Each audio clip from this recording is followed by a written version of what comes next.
Mi hermano me provocó un accidente. Fue a la cárcel y mis padres pagaron $2.5 millones. Tengo 29 años y mi hermano Ryan tiene 32. Nuestra relación siempre ha sido complicada, por decirlo menos. Desde pequeños, tenía la costumbre de hacerme bromas pesadas que solo le divertían a él. Cuando tenía 8 años, me empujó de un árbol en el patio y me rompí el brazo. Mis padres dijeron que fue un accidente. A los 10, me encerró en el sótano oscuro de la casa de mi abuela durante 3 horas, sabiendo que me daban pánico los espacios cerrados. Dijeron que eran cosas de niños. En mi adolescencia, saboteó mi presentación de ciencias en la escuela, rompiendo mi proyecto la noche anterior. Y encima le decía a todo el mundo que era una empollona patética. Mis padres se rieron y dijeron que me estaba preparando para la vida real. El patrón siempre era el mismo. Ryan me hacía algo cruel. Yo me quejaba, y mis padres lo minimizaban, diciendo que solo eran bromas de hermanos o que estaba exagerando. Siempre fue el hijo predilecto, el que, a sus ojos, nunca hacía nada malo. Aprendí desde muy joven a no esperar apoyo de mi familia en lo que respecta a mi hermano. Cuando me mudé a otro estado a los 22 años por trabajo, pensé que por fin tendría paz. Solo visitaba a mi familia en Navidad y en algunas ocasiones especiales, siempre intentando minimizar el contacto. Funcionó bien durante unos años, hasta que llegó el cumpleaños número 32 de Ryan. Mi madre me llamó insistiendo en que fuera, diciendo que sería una gran fiesta y que toda la familia estaría allí. Intenté poner excusas. Tenía que trabajar. No podía pedir permiso en el trabajo. No tenía dinero para el viaje. Nada funcionó. Recurrió a la clásica táctica emocional, diciéndome que era una hija desagradecida y que estaba lastimando a la familia con mi ausencia. Terminé cediendo, más para evitar meses de llamadas dramáticas que por voluntad propia. El viaje a la ciudad donde crecí fue tenso. Durante las 4 horas de viaje, no dejaba de recordar todas las veces que Ryan me había humillado o lastimado, y cómo mis padres siempre se lo permitían. Llegué a casa de mis padres el viernes por la tarde, la víspera de la fiesta, arrepintiéndome ya de haber ido. El sábado de la fiesta fue surrealista desde el principio. Ryan se despertó sintiéndose como un rey, recibiendo regalos carísimos por todas partes. Mis padres le compraron un reloj que costaba más de 2 meses de sueldo. Mis tíos le regalaron aparatos electrónicos de última generación. Su novia, una mujer que siempre me había tratado con desdén, le regaló un viaje al extranjero. Observaba todo esto, recordando mis propios cumpleaños, cuando recibía tarjetas de última hora compradas en la gasolinera, y con suerte, un regalo de 20 reales. La fiesta empezó a las 3 de la tarde en el jardín. Mis padres habían contratado una empresa de eventos, decoración completa, una elaborada mesa de postres, una barbacoa profesional e incluso un DJ. Debió de costar una fortuna. Dinero que nunca se gastó en ninguna de mis celebraciones. Llegaron unas 50 personas, entre familiares, los compañeros de trabajo y conocidos de Ryan. Durante la tarde, intenté mantenerme al margen, charlando amablemente con algunos parientes lejanos y evitando al grupo principal donde estaba Ryan. Pero alrededor de las 5 de la tarde, la situación se volvió insoportable. Ryan y sus amigos empezaron a recordar viejas bromas, contando historias que a ellos les parecían graciosísimas, pero que para mí eran recuerdos traumáticos. Se rieron de la vez que Ryan puso una serpiente de goma en mi cama y me dio un ataque de pánico. Les hizo gracia cuando difundió el rumor de que tenía piojos por toda la escuela. Se rieron al recordar cuando fingió su muerte en un accidente, dejándome llorando desconsoladamente durante 2 horas, hasta que reveló que era mentira. Cada historia fue recibida con aplausos y más risas, como si fuera un humorista brillante. Me daban náuseas al escucharlo. Decidí que había cumplido con mi deber familiar y que era hora de irme. Agarré mi mochila. Me despedí rápidamente de mis padres y caminé hacia la puerta lateral, que daba acceso directo al aparcamiento donde estaba mi coche. Para llegar allí, tenía que cruzar la piscina. Era una terraza de madera tratada que la rodeaba. Mis padres la habían instalado hacía unos años y de la que estaban muy orgullosos. Normalmente, habría tomado ese camino sin pensarlo 2 veces, pero ese día algo fue diferente. Al pisar la terraza, mi pie resbaló violentamente hacia adelante. No fue un resbalón normal, de esos en los que puedes recuperar el equilibrio. Mis pies literalmente se despegaron del suelo y caí hacia atrás con toda mi fuerza, golpeándome la espalda y el cuello contra el cemento que rodeaba la piscina. El impacto fue tan fuerte que oí un crujido aterrador en mi columna. El dolor fue instantáneo e insoportable, como si alguien me hubiera apuñalado por la espalda.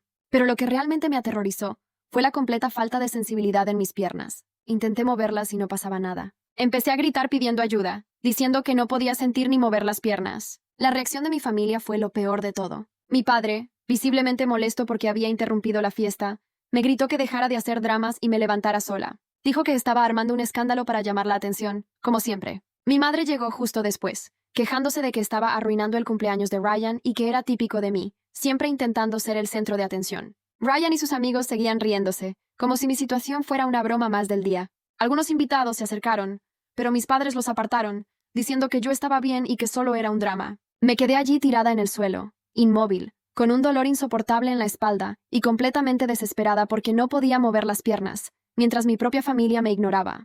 Por suerte había una invitada llamada Megan, amiga de una de mis tías, que era enfermera.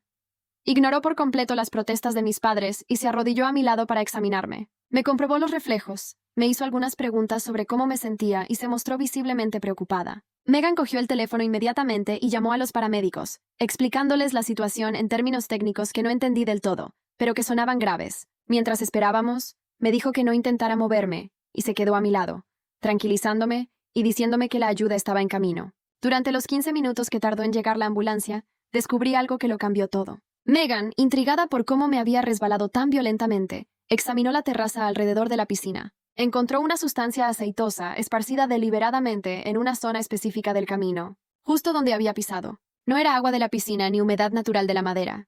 Era aceite de cocina, aplicado intencionadamente. Cuando le preguntó a Ryan al respecto, al principio intentó negarlo, pero después de unos minutos admitió con toda naturalidad que había esparcido el aceite allí como una broma para que me resbalara al salir. Dijo que solo quería que me diera un chapuzón en la piscina y que no se imaginaba que me caería sobre el cemento. Lo dijo riendo, como si fuera lo más normal del mundo. Megan se quedó impactada. Me dijo discretamente que era un delito, que me había provocado una lesión grave y que se aseguraría de informar de todo a los paramédicos cuando llegaran. En ese momento, empecé a comprender que quizá mi situación era más grave de lo que yo mismo había imaginado. Los paramédicos llegaron a las 18:40. Fueron extremadamente profesionales y cuidadosos. Me hicieron pruebas de sensibilidad, me inmovilizaron la columna con el equipo adecuado y me prepararon para el traslado. Mientras tanto, Megan les contó con todo detalle lo sucedido, mostrándoles el aceite en la terraza y explicándoles que lo habían puesto allí intencionadamente. Uno de los paramédicos recogió muestras del aceite en un pequeño recipiente, tomó fotos de la zona y lo anotó todo en un informe. Cuando interrogaron a Ryan, él, con su típica arrogancia, volvió a admitir que lo había hecho por diversión, sin comprender la gravedad de la situación. Fue entonces cuando uno de los paramédicos llamó a la policía por radio. Explicó que había indicios de que mi lesión había sido causada intencionalmente por un tercero y que sería necesaria una investigación. Mis padres estaban desesperados, intentando convencer a todos de que había sido un simple accidente, pero las pruebas eran demasiado claras. El traslado al hospital fue angustioso, no solo por el dolor físico, sino también por la incertidumbre sobre lo que le ocurría a mi cuerpo. Durante el trayecto, los paramédicos explicaron que había sufrido una lesión medular y que serían necesarios exámenes exhaustivos para determinar el alcance del daño. En el hospital, me enviaron inmediatamente a realizarme pruebas de imagen. Las tomografías computarizadas y las resonancias magnéticas confirmaron el diagnóstico. Lesión medular incompleta a la altura de la segunda vértebra lumbar. El neurólogo explicó que había inflamación y compresión en la médula espinal, lo que me estaba causando la pérdida de movimiento y sensibilidad en las piernas. También hizo una observación que me impactó profundamente. Dijo que el tiempo que tardé en recibir la atención adecuada, más de 15 minutos inmóvil en el suelo sin asistencia médica, pudo haber empeorado significativamente mi estado. Si me hubieran inmovilizado y trasladado de inmediato, quizás el daño habría sido menor. Mientras estaba hospitalizado, sometiéndome a pruebas y esperando la cirugía, la situación legal comenzó a desarrollarse afuera. La policía había ido a la casa de mis padres durante la fiesta para tomar declaraciones y pruebas. Ryan fue llevado a la comisaría esa misma noche. 2 días después, aún en el hospital, recibí la visita de un detective que estaba a cargo de la investigación. Me explicó que Ryan había sido acusado formalmente de poner en peligro la vida de otra persona con agravantes, resultando en lesiones corporales graves. Las pruebas eran contundentes. El derrame de petróleo intencional, los testimonios de varios testigos, incluyendo el de Megan, y la propia confesión de Ryan. Pero la investigación no terminó ahí. El detective me informó que también se presentaría una demanda por negligencia contra mis padres. El hecho de que se negaran a ayudarme, impidieran que otros lo hicieran y minimizaran una situación médica grave, constituía negligencia criminal, especialmente considerando que la demora en el tratamiento podría haber empeorado mi condición. Las siguientes semanas en el hospital fueron una montaña rusa emocional. Me operaron para descomprimir la médula espinal y reducir la inflamación. Los médicos se mostraron cautelosamente optimistas, diciendo que, debido a que la lesión era incompleta, existía la posibilidad de una recuperación parcial, pero que sería imposible predecir cuánta movilidad y sensibilidad recuperaría. Durante mi hospitalización, recibí visitas de algunos parientes lejanos, amigos cercanos y compañeros de trabajo, pero ningún miembro de mi familia nuclear apareció. Ni mis padres, ni Ryan, ni siquiera para disculparse o preguntar cómo estaba. Fue doloroso, pero no sorprendente. Después de 3 semanas en el hospital, me trasladaron a un centro de rehabilitación especializado. Ahí comenzó el proceso más difícil de mi vida. Aprender a vivir con una nueva realidad física. Los primeros meses fueron brutales. Fisioterapia intensiva a diario, terapia ocupacional, apoyo psicológico y el lento y frustrante camino de intentar recuperar cierto control sobre mi propio cuerpo. Mientras tanto, el proceso penal continuaba. Ryan fue juzgado 8 meses después del incidente. Durante el juicio, mantuvo su habitual actitud arrogante, alegando que solo había sido una broma inocente y que yo exageraba mi condición para perjudicarlo. Sus abogados intentaron argumentar que se trató de un accidente, pero las pruebas eran contundentes. Ryan fue condenado a 3 años de prisión por agresión con agravantes, agravada por premeditación. Mis padres recibieron 6 meses de arresto domiciliario y 360 horas de servicio comunitario por negligencia. Nunca admitieron su error, ni siquiera durante el juicio. Continuaron insistiendo en que yo estaba victimizando a la familia y que todo había sido exagerado. Paralelamente al proceso penal, presenté una demanda civil contra Ryan y mis padres por daños morales y materiales. Mis abogados calcularon todos los gastos médicos, las adaptaciones necesarias en mi hogar, el equipo especializado, la pérdida de capacidad laboral y el sufrimiento psicológico. La cantidad ascendía a 2,5 millones de reales. La familia intentó impugnar la sentencia, alegando que no tenían bienes para pagar tal cantidad. Pero la investigación de los abogados reveló que poseían 2 propiedades, inversiones y un pequeño negocio registrado a nombre de mi madre. Además, Ryan tenía su propio apartamento y un coche financiado. Todo fue embargado para garantizar el pago de la indemnización. Lo que más me impresionó fue descubrir que mis padres tenían ahorros de los que nunca me habían hablado, incluyendo una cuenta con más de 300,000 reales destinada a emergencias. Al parecer, mi lesión permanente no les parecía una emergencia, ya que intentaron ocultar esta cuenta durante el proceso legal. Tardé casi 2 años, pero finalmente recibí la indemnización completa. Con este dinero, pude costear todos los tratamientos necesarios, adaptar completamente mi casa, contratar cuidadores cuando los necesitaba e incluso realizar un curso de especialización en línea en mi campo profesional, ya que trabajar desde casa se convirtió en mi nueva realidad. Pero la mayor sorpresa llegó durante mi rehabilitación. Tras 18 meses de fisioterapia intensiva, empecé a recuperar algo de sensibilidad y movilidad en las piernas. No fue un milagro. Todavía necesito usar plantillas ortopédicas y dispositivos de asistencia, pero logré ponerme de pie de nuevo y dar algunos pasos con ayuda. Los médicos quedaron impresionados con mi determinación y mi respuesta al tratamiento. Dijeron que mi juventud, mi buena condición física antes de la lesión y, sobre todo, mi motivación psicológica fueron fundamentales para la recuperación parcial. Creo que la rabia que sentí por toda la situación me dio fuerzas para luchar por cada pequeño avance.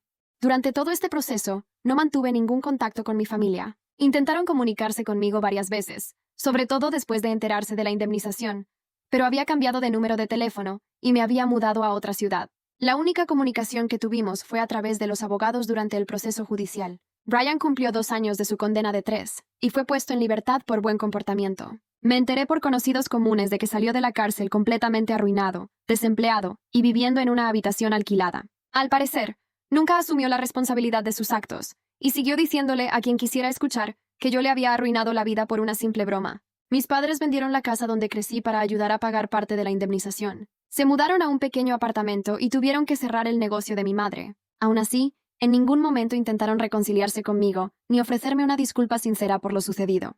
Lo más irónico de toda esta historia es que consiguieron lo que siempre quisieron: sacarme de sus vidas para siempre. La diferencia es que esta vez fui yo quien decidió irse, y con una compensación económica que me permitió reconstruir mi vida por completo. Hoy, 2 años y medio después del accidente, vivo en una casa totalmente adaptada en un pueblo costero a 6 horas de mi familia. Trabajo a distancia como consultora en mi sector, ganando más que nunca. Tengo una relación sana con un hombre increíble que me conoció en esta nueva etapa de mi vida y me acepta tal como soy. Todavía uso dispositivos de asistencia para caminar, pero he recuperado la suficiente independencia como para vivir sola cuando quiero. Nado 3 veces por semana, lo cual, además de ser excelente para mi rehabilitación, se ha convertido en una pasión. Incluso empecé a competir en campeonatos paralímpicos regionales, algo que jamás imaginé que haría. He recuperado la relación con algunos parientes lejanos. Mi tía, que es hermana de mi madre, pero con quien siempre tuve una relación difícil, se puso en contacto conmigo al enterarse de toda la situación. Me contó cosas de mi infancia que desconocía, sobre todo cómo mi madre siempre sentía celos de la atención que recibía de otros familiares, porque yo era una niña más tranquila y estudiosa. Al parecer, mi madre veía esto como una competencia con Ryan, y por lo tanto, siempre minimizaba mis logros y magnificaba los suyos. Mi padre, según mi tía, simplemente no quería conflictos y siempre seguía las órdenes de mi madre para mantener la paz en casa. Fue revelador comprender la dinámica familiar disfuncional de la que había sido víctima toda mi vida. Recientemente, supe que Ryan intentó contactarme a través de las redes sociales. Creó perfiles falsos para agregarme o enviarme mensajes. Todos los intentos fueron bloqueados de inmediato. No tengo el menor interés en saber cómo está, ni en escuchar justificaciones ni disculpas. Algunos lazos, una vez rotos, no deben reconstruirse. La verdad es que esa caída, por traumática que fuera, acabó liberándome de una familia tóxica que nunca me valoró. El precio fue alto. Mi movilidad jamás volverá a ser la misma. Pero gané algo que nunca antes había tenido: independencia total y los recursos económicos para vivir la vida que siempre quise. A veces me pregunto qué habría pasado si hubiera seguido intentando mantener una relación familiar superficial, si los hubiera visitado de vez en cuando y hubiera soportado su falta de respeto como siempre. Probablemente seguiría atrapada en ese ciclo de humillación y devaluación, esperando siempre algún reconocimiento o afecto que nunca llegaría. Lo más interesante es que descubrí que no necesito su aprobación para ser feliz. Durante años pensé que algo andaba mal conmigo, que era muy dramática o problemática, como siempre decían. Hoy entiendo que el problema nunca fui yo, sino la dinámica tóxica que crearon en casa. Mi vida ahora es infinitamente más rica y plena que antes del accidente. Tengo amigos de verdad, una pareja que me respeta y me ama, una carrera sólida e independencia económica. Y lo más importante, tengo paz mental, algo que nunca tuve cuando intentaba complacer a mi familia. Si pudiera volver atrás, obviamente elegiría no sufrir la lesión, pero no cambiaría la decisión de cortar el contacto con ellos, porque fue la mejor decisión que he tomado en mi vida. A veces la familia biológica no es la que merecemos, y está bien crear nuestra propia familia con personas que realmente nos valoran. La mejor venganza no fue verlos pagar en los tribunales ni perder dinero, sino darme cuenta de que siempre he estado mucho mejor sin ellos en mi vida, y que toda la energía que desperdicié intentando ganarme su amor, ahora la invierto en relaciones sanas y metas personales que me llenan de verdad. Pregunta para ti: si hubieras estado en mi lugar, ¿habrías cortado todo contacto o habrías intentado perdonarlos? Déjame tu opinión en los comentarios. Dale like si crees que la justicia tardía es mejor que la ausencia de justicia. Suscríbete para más historias de superación.